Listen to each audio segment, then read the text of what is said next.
Hello, hello. Buenas tardes. How's everyone doing? Great, great. We all got here, we parked, we walked up, or went up this elevator. Okay, let's get this started. Thank you so much for the intro, Clarice. And I have the honor of introducing our amazing panelists. These mujeres are people that I've looked up to from afar, both as a student, when I knew Professor Garcia Bedoya, and also meeting our new Vice Chancellor for Diversity, Dania, very recently when she started. So here I go to introduce them. First up, Lisa Garcia Bedoya is the Vice Provost for Graduate Studies and Dean of the Graduate Division at UC Berkeley. She has published 6 books and dozens of research articles, earning 5 National Book Awards and numerous other awards. She has consulted for presidential campaigns and statewide ballot efforts and has partnered with over a dozen community organizations working to empower low-income communities of color. Through those partnerships, she has developed a set of best practices for engaging and mobilizing voters in these communities, becoming one of the nation's foremost experts on political engagement within communities of color. Professor Garcia Bedoya earned her PhD in political science from Yale University and her BA in Latin American Studies and Comparative Literature from UC Berkeley. Go Bears. Please join me on stage, Professor.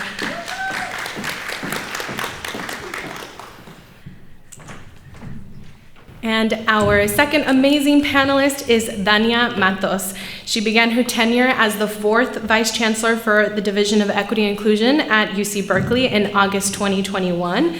Prior to coming to Berkeley, she was the inaugural Associate Chancellor and Chief Diversity Officer at UC Merced.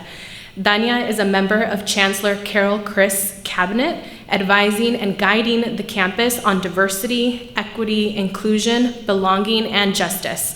Dania is the co-chair of the Hispanic Serving Task Force and oversees the African American Initiative and is the executive sponsor of multiple identity-based standing organizations. This year, Dania was awarded the top DEI advocate by the National Diversity Council. In 2020, she was selected as a Leadership Academy Fellow by the Hispanic Association of Colleges and Universities. And in 2018, she was named one of the top 25 women in higher education by Diverse Issues in Higher Education magazine. Dania was the inaugural Deputy Chief Diversity Officer at the College of William and Mary in Williamsburg, Virginia, and served in Virginia's Public Defender's Office. Dania holds a JD from the Catholic University of America, Columbus School of Law, and a BA from Brown University. Mil gracias, Dania, for being here. Please join us on stage. So we're gonna kick it off with a little get to know you questions, just to break the ice in the room. So if you all could share with us your name, where you call home, your favorite snack food, and then leave us with a dicho or quote that you carry with you, either from your family, from your culture, from your journey. So those 4 things: name, place you call home, favorite snack food, and a dicho or quote. Who would like to go first? So Lisa Garcia Bedoya, I live here in Berkeley. Favorite snack food at the moment is dark chocolate chips from Guittard, the red bag. They're amazing. And dicho, my grandmother always said, no aguántese primero, which I think is really good advice, both in relationships and in professional life, is always when someone does something that you don't like or you think wasn't okay, call them on it, because otherwise you're going to be putting up with it for the rest of your life. So. That's me. Here, do you want to see the? Yeah. Name, you got it. Dania Matos. If you're my mom, Dani Seating, which to my English-speaking friend sounded like she was calling me Danny, and I had to teach them that she wasn't doing that. Favorite snack food. It's also very dependent on mood and emotion, but I'm the kind of person who could have ice cream any type of weather, any type of day. But if I'm in Puerto Rico, which is where I call home, it's definitely quenepas, which are, I don't even know the English translation of it, but also platanutre. So anything plátano, I also love. So if there's plátano ice cream, hey, there's an idea. Really doing it. Favorite saying, I had the benefit of growing up and being raised by a single mom and also having my grandmother in my home, so multi-generational household. I get lots of advice all the time, some solicited and some unsolicited. But some of my favorites and things that carry with me, is both of them telling me the world was going to be really good at telling me everything I'm not. So they needed me to be really good at knowing everything I am, whose I am, and what I brought to the world. And just really being natured and covered in that amor and that love was really helpful for me. Awesome. So honoring that we are on a college campus today, I'm going to ask you all to travel back in time and think about your early career for this first question, and I'll have you both answer. So how did you feel you got your start in your career in entering this industry of academia, higher education? Was this the industry you started out wanting to be in? Sure. I love that Itza talked about the multidisciplinary. I always describe myself as multi-talented and multi-interested. And I think sometimes our educational journeys tell us, they put you in a box and tell you you're only good at one thing. But knowing that you know how to explore the world and all of those things. So my career choice was very much grounded in the fact that I had a big mouth, and I knew I needed to pick a career that would support that. And I knew that law was an area where I saw communities of color being wronged. And I wanted to be a translator of that. So I was one of those people who grew up knowing they wanted to be an attorney and do that. I shared about being raised by a single mom. So when I finished college, I actually did law school at night because I was helping my single mom support my siblings. Shout out to my brother in the back. This is very much our journey in Trixie. We often have moments where look at us now. Remember when we were hungry or houseless or all of those things? So it's really beautiful. So starting in law was really kind of important to me, but I also knew that there were so many things about me I wanted to explore. So I started my career in corporate law. I started a nonprofit called Latinas Leading Tomorrow, empowering young women in their chosen path and communities along the way as I was doing that. And then I became a federal public defender. And that was my dream job, so happy to see us represented in the Supreme Court right now. And just really being able to recognize systemic oppression and systemic racism. I went in very I'm gonna win every case, and I had a really awesome red power suit, just channeling my Latina power, and I won every trial in that suit. It was just really, really awesome. And so for me, it was one of those moments of where could the thread in my client's story is no one stepped in to tell them to step into their greatness. They had no one who, I think about all the people who helped me along the way. So for me at the time, I was help consulting for Brown around diversity, equity, inclusion, belonging, and justice. And I thought, how could I make it where I'm not celebrating one less day in jail, but I'm celebrating them not even encountering this system? And so that's what brought me to higher ed. And I've been here 5 years, 3 institutions, and now I'm vice chancellor at the #1 public research university. So take that, haters. So amazing. Thank you for sharing your multidiscipline, multi-talented path to Berkeley. Thank you. Lisa? So my journey really started here in Berkeley. My parents are Cuban refugees, of the very few that ended up in Los Angeles. And so I was raised, because they had to leave everything behind, really valuing education, because they would repeat over and over that no one can take what's in your head, right? They can take everything else away, but what you've got in your brain is yours. And so that brought me to Berkeley. And then it was Berkeley that made me imagine an academic life. And my parents also raised me with Jose Marti and the vision of intellectuals as being about making society be its best self and really pushing society towards justice. And that's what I imagined intellectuals to be. And I also have always appreciated that I happen to have a brain that works the way that Academy wants it to work. I have many members of my family and my community who are much smarter than I am, who just don't perform in college or in academic settings the way that I do, and that it's my obligation to stand up and claim that space for all the people who aren't there and whose voices aren't being heard in these rooms. So I knew I could go into the Academy, and the last thing that was important to me is just realizing I had one Latina professor here at Berkeley. Her name is Laura Enriquez. She still teaches in sociology. I took her class the first semester she taught at Cal. And so also who's in the front of the room matters, right? Who's there representing and sharing knowledge and producing knowledge. I thought all those things were important. And so that's what made me be a faculty member, was to transform higher education and work to open the door a little bit more widely behind me. And so that's what I tried to do as a faculty member and through my work, to serve community, to serve justice, and to help organizations empower others, and to use the tools and the privileges that I've been given to in fact serve the greater good. And I became an administrator because as I moved through the ranks, and I was good at getting stuff done, I'm a very impatient soul and I like things to actually happen and to make things happen. And so once you get stuff done, then people ask you to do more stuff. That's kind of how the world works. And then as I became a full professor, people start asking you if you're willing to take on administrative roles. And again, I felt the weight of knowing that there are very few people like me who are given these opportunities, and that being in a role like I am, so my crazy title means I'm responsible for graduate education for the campus, the 12,800 graduate students here at Berkeley. And I also run the graduate division, which is the service unit that provides support to those students centrally. And that gives me the opportunity to really change those structures, change how graduate teaching happens, change how graduate students feel and move through space on campus. And so I feel very privileged to have that opportunity, and also really feel the obligation to serve and to leave this space better than I found it for the people who come behind. Love that philosophy. Some claps already. I love how both of your responses also tapped into, I think, many ways we can relate to how early careers get shaped by the people we serve, the clients we interact with, the professors we interact with, and then the people who raised us. What do our families and our culture teach us? That's beautiful.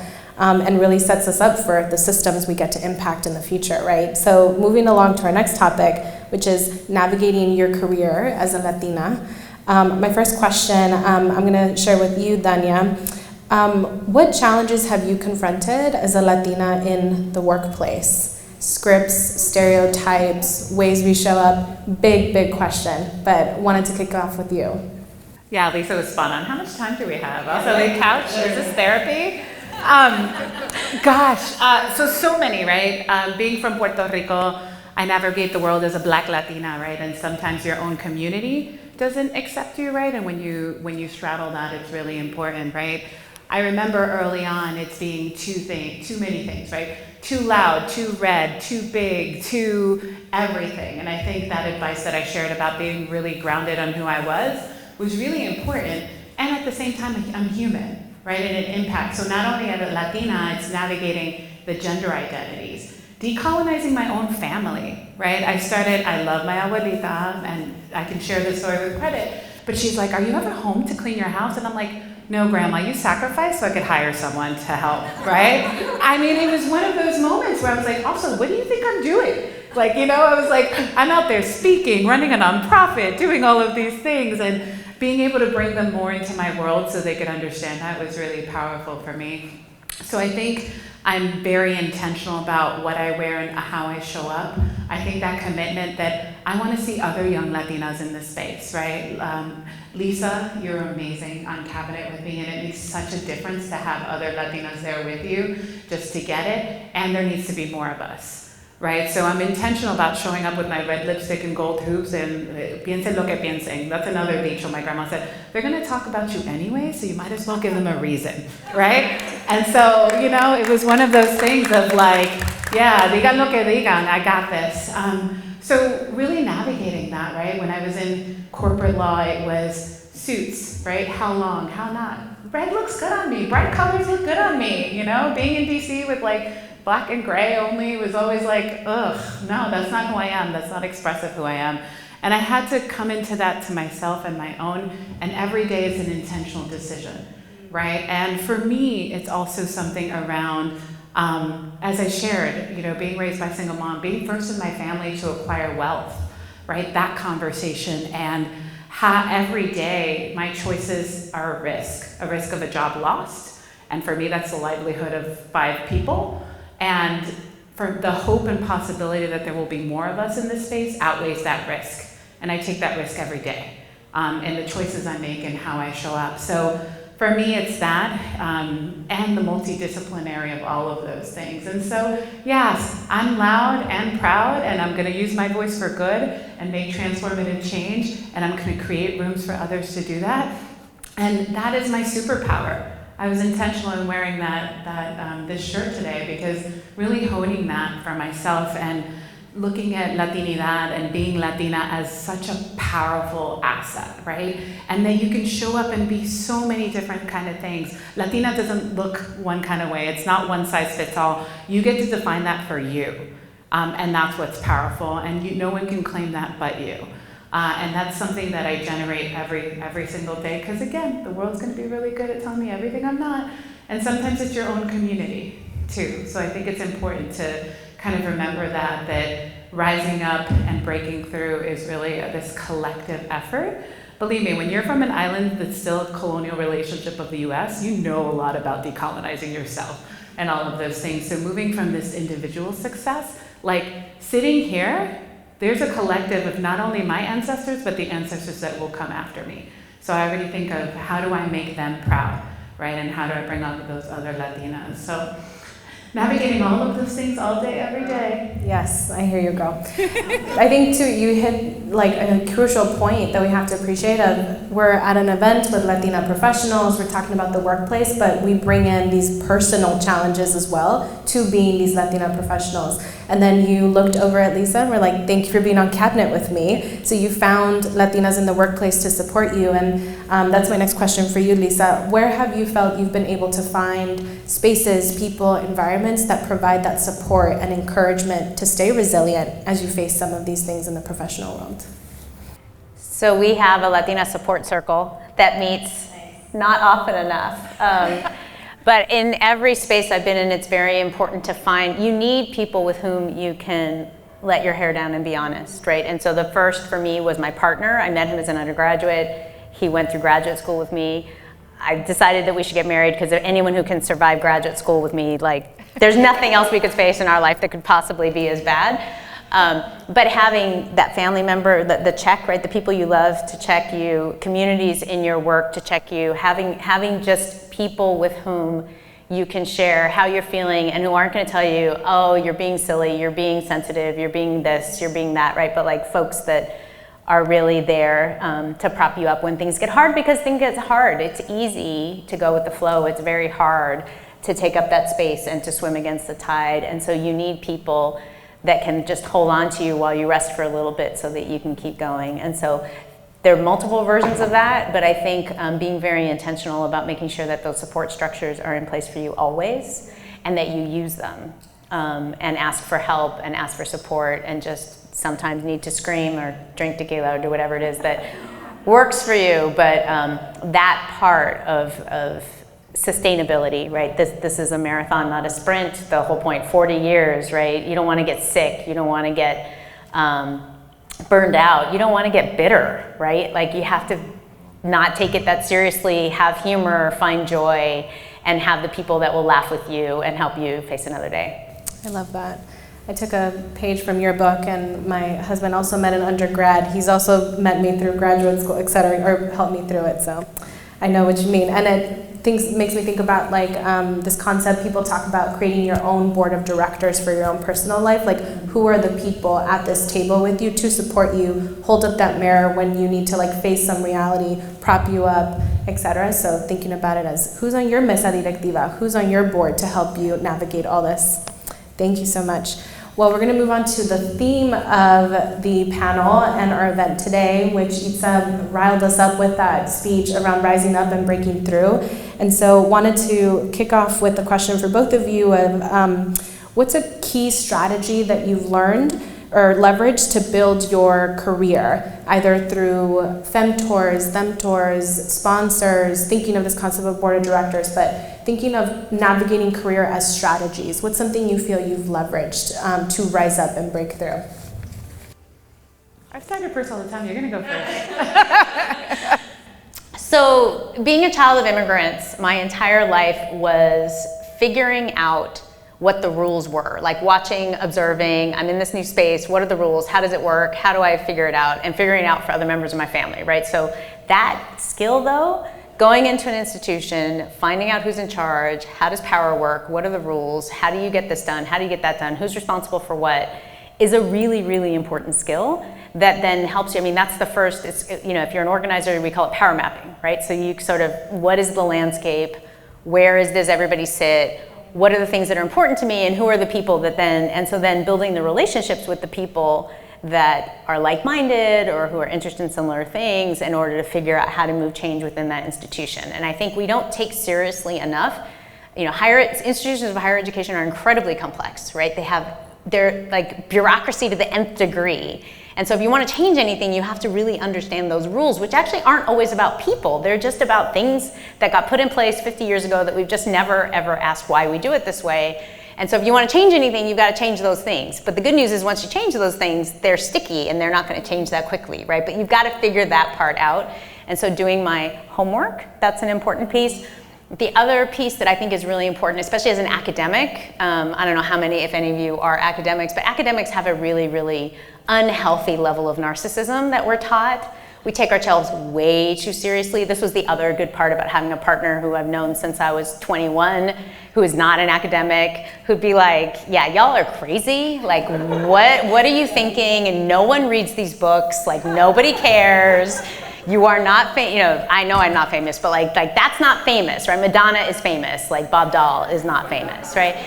So, but one of my best mentors, who was another a Cuban gentleman who was very senior to me at UC Irvine, just that was his thing, like don't take yourself too seriously, right? That piece of, right, know what you want, be intentional, find your people, build those relationships, do that work.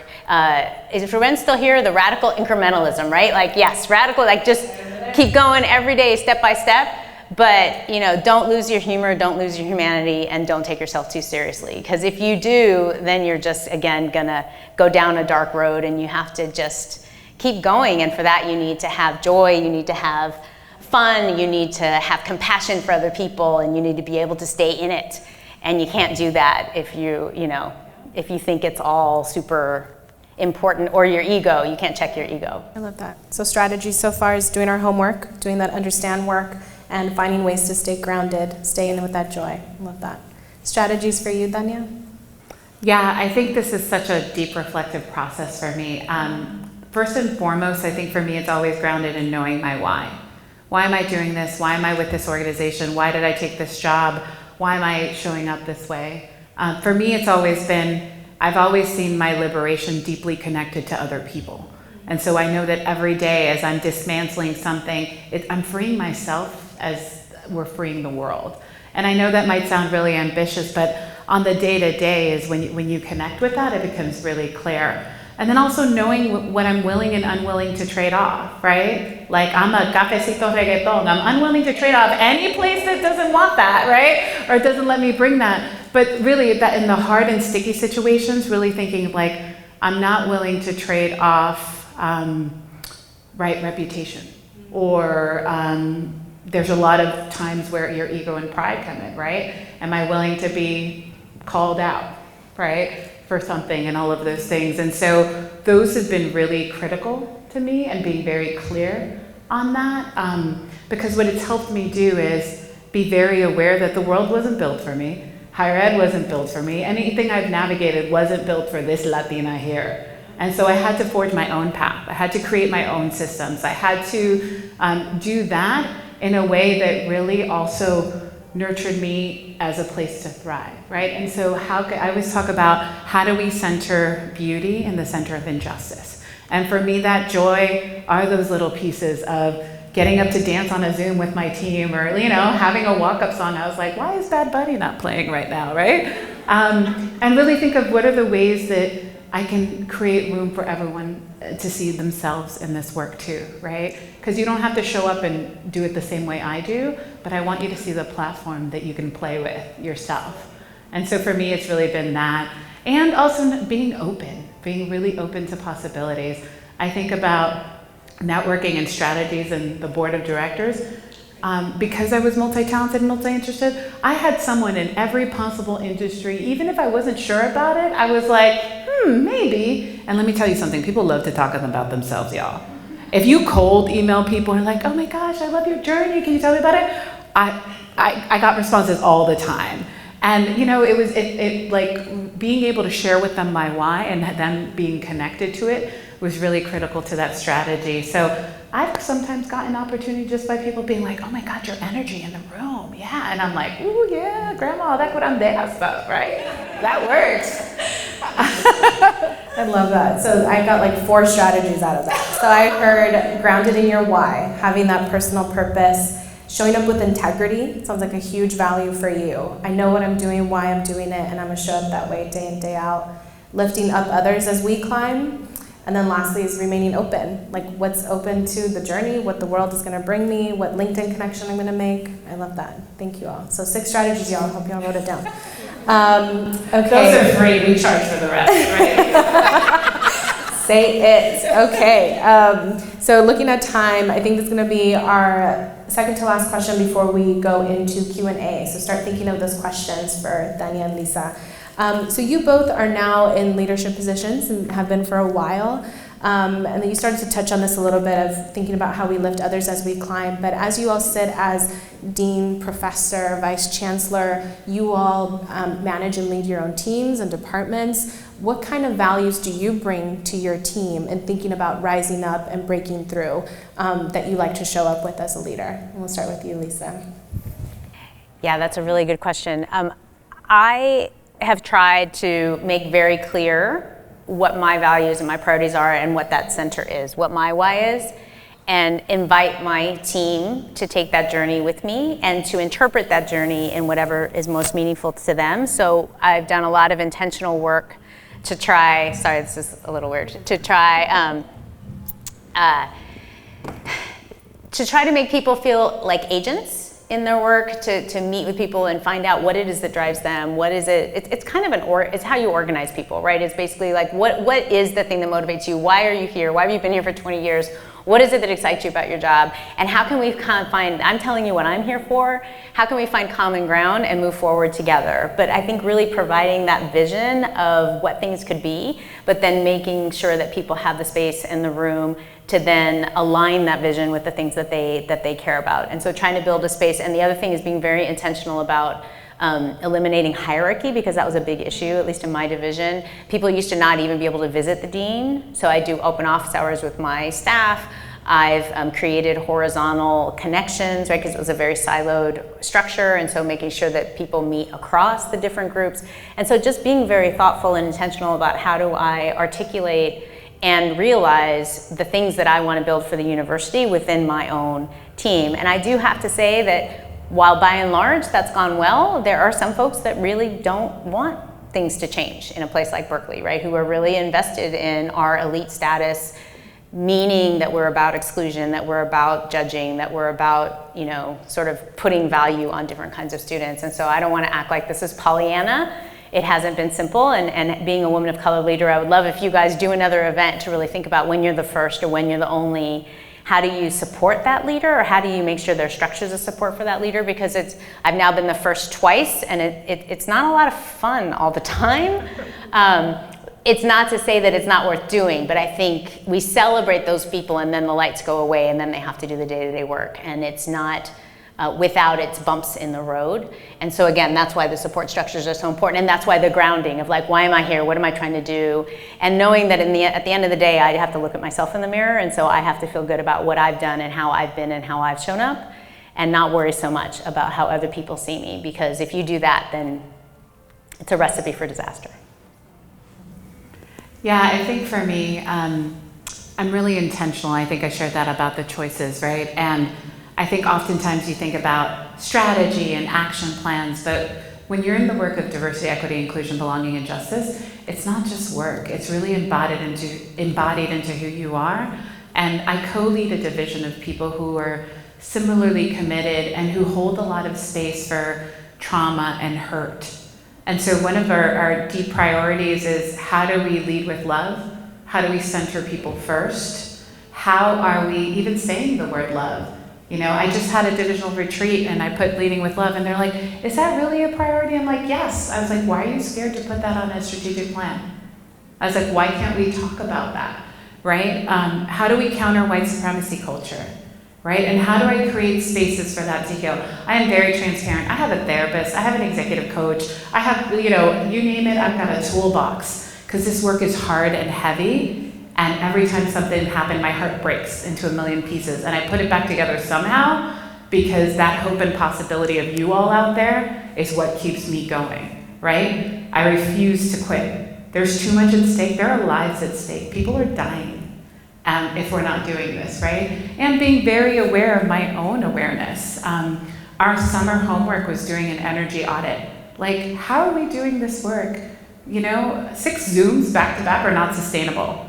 And how are we creating room to even like unload the heavy stuff that we're hearing from our students, from our faculty, from our staff? Because there's some ish going on, right? And how do we do all that? So for me, it's really that's love, right?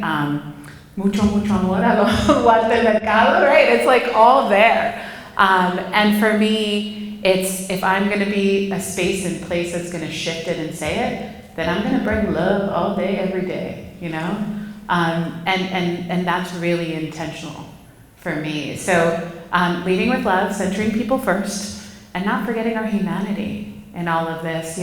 You said, when you were introducing us, I don't know if you have this experience, Lisa, because I'm always like, Vice Chancellor Daniel, I'm like, who that? Who are they talking about?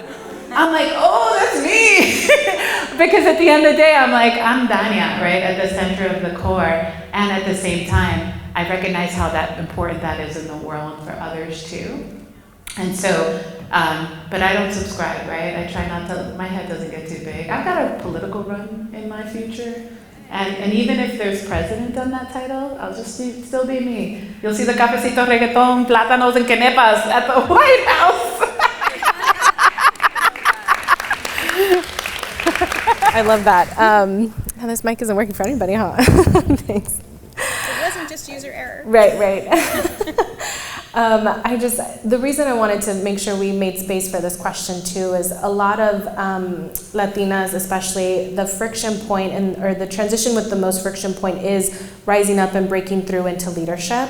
And so it's really helpful to have 2 leaders with us today who are leading teams, leading departments at such a prestigious campus and trying to dismantle systems, trying to do courageous things like shifting what a meeting agenda and priorities look like, and breaking down hierarchies and making things flat so we can have access to each other and rewriting those scripts. So thank you all for sharing that wisdom. I really appreciate it.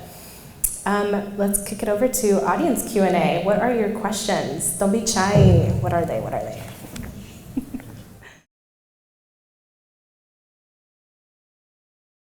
Hello, my name is Gabriela Lopez. I am with Latina Professionals, and I wanted to ask, just a little building on the support structures that you mentioned being the first in many of the positions you've been in. How also do you ask for protection when navigating these spaces? I'm sure you've dealt with a lot of attacks or isolation or threats and harassment, so I'm curious how you protect yourselves. That is a really good question. I think the answer is not always, but trying to build those relationships with the people, my boss technically is the provost, right? So trying to make sure that I have a good relationship with that person and to signal for them that things are happening so that they can have your back when it comes down to it. But trying to have a rapport so that they know what you're doing, they know what you care about, and ideally, right, especially, the one that hires you, it's easy, but I've had 2 since then. But trying to make sure that you don't do it for everything, but kind of having that spidey sense of saying, okay, this thing may actually blow up in my face, so I need to tell you this thing might blow up, and I need you to commit to me that you're actually going to have my back when that happens, right? Yeah, I think about protection on the different levels of my being, right? Psychological, emotional, physical, and all of those things. I am a woman of faith, so the prayers are strong coming from that mommy and abuelita, and I cover myself, and they probably have FedEx some holy water to me too, and some, did you got your evil eye? Do you have it in the car? Like all those things, and I think that's really, really critical. But I also think about how do I speak to those different parts of me. I've been attacked pretty intensely as part of this role, just because they don't want a brown woman to exist and make what I make. And one of those things was sometimes when people see your power, they don't want it to exist. I'm like, oh, I'm on the right track and I'm just getting started. Just you wait, honey. So I was like, I had to really build that up. So there's the aspects of building your squad, like Lisa said, and being like, hey, I need help. Like, I don't know, right, what that is, or, you know, physical safety, right? What does that look like? Luckily, from my DC life, I have some awesome Latinas in the Secret Service, so I call them up too to do some audits. Yeah, if you need it, that's really awesome. But then also, like I said, that emotional space and really being okay for rest, or I can't do it, or I don't have space for it. Like, it's okay. Like, I've shed tears on this job. I probably have shed tears on every single job. Am I human? And let people see that, right? Because there's also this narrative of like, you can't, you know, cry or all that. I'm like, you can do all the things and like be all the spaces. So for me, protection is multi-leveled for all of those space, right? And setting healthy boundaries. There are things that are not okay, and no, I don't get paid enough for it. So no, you're not gonna do that, or you're gonna talk to me the way, and you're not gonna say that. And so that's also an okay choice. I think being in leadership doesn't mean, you know, you have to take it all, right? No, aguántese primero. Yes. Hi, my name is Christina Schneider, and I'm a senior HR business partner at Microsoft, and had been at Chevron for 15 years, and I'm really delighted to be here today and learn from all of you, and to be joined by my leader, Carolina Bogado. I have two questions, actually. The first is, you know, we're in a position where we are trying to actually help others rise up and break through, being in an HR function, right? So it's not just about our own journeys, but how we facilitate development for those around us, and specifically the Latinx community. And so my question is around, you know, any thoughts or advice on how to systemically scale the development of BIPOC communities, but specifically the Latina community? That would be the first one. And then second is just how can we inspire agency in those around us to take advantage of the resources or just the systemic processes to develop themselves. So basically, scaling development and inspiring agency for people to empower their own journeys.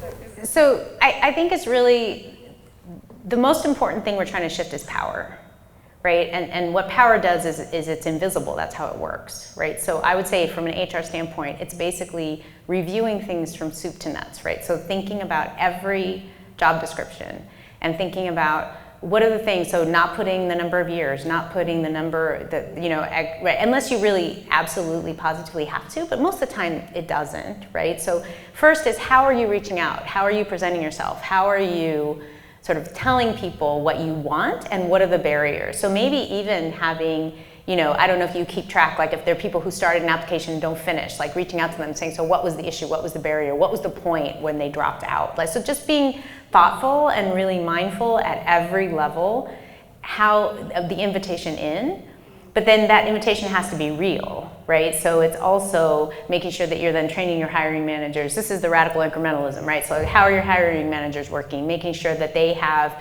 metrics or understandings or think about pool, how are they defining what they're looking for? Are they thinking beyond their own networks? Are they really opening the door, right? Because at least in Silicon Valley, my experience has been they don't. They have a very narrow definition of like what we're looking for, and that does not include us. And so every piece of the process has to be deconstructed, but it has to have training, it has to have support, and then also having pathways internally for people to have professional development opportunities. But again, don't just offer them passively, but really make clear that you know, having managers reach out and identify people and be proactive and tell people, you know what, I think that you would be great in this. You know, but that's their job. Their job is to grow their people. Their job is to actually make their people not work for them anymore, right? Which isn't usually how we define management.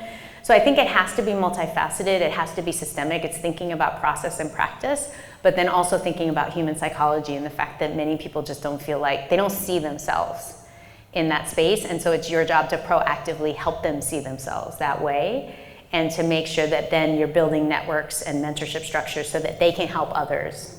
And in fact, we know that kind of altruism actually is really good for your workforce. It'll probably help morale, it'll probably make people feel good about themselves, and it'll change the vibe, right, of the entire organization. So that would be my suggestion of kind of how to think about it in all of its pieces, right? Because that's the thing, these are systems of social coercion are complex for a reason, right? If it were just I win and you lose, that's easy, right? Dismantling power that you can't see and that you've been told for years is neutral, that's really hard.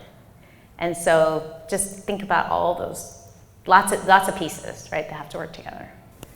Yeah, and I think good intentions don't always yield good outcomes. So I think having those really honest conversations with your teams about your why and what you're willing and unwilling to do. In HR, there's a lot of policies. So what are you willing to let go of? What are you willing to go off the books for?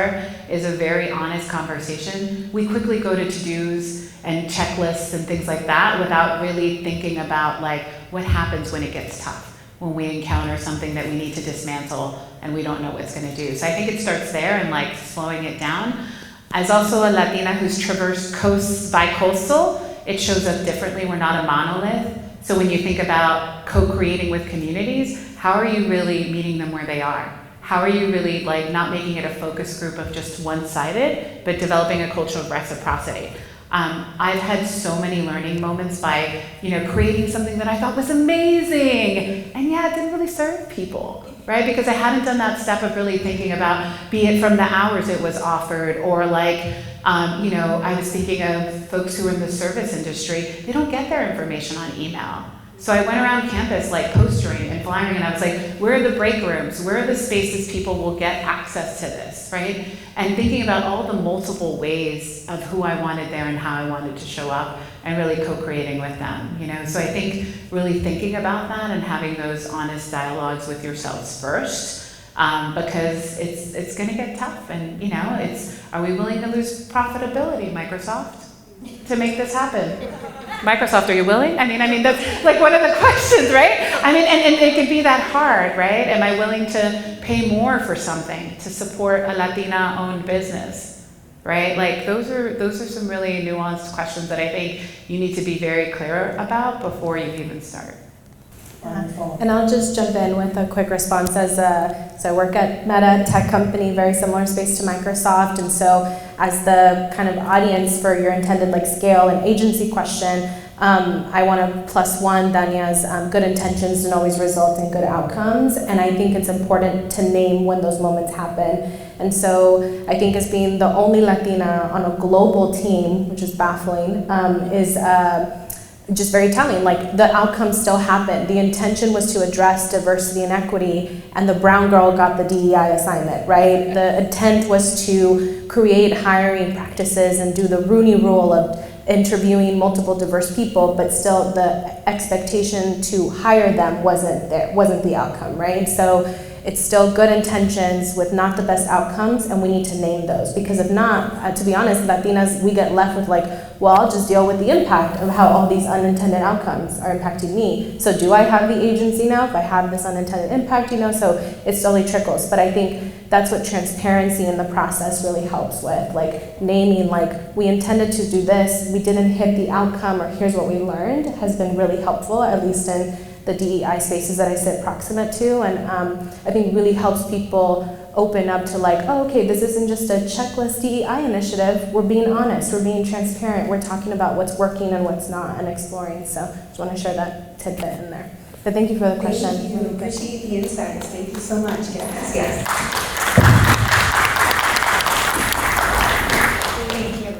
Big round of applause that we made it. Yay! We're all here. I'm so excited. My name is Nancy. I'm with Latina Professionals. I own 2 businesses, and I'm driving myself crazy. The first one is,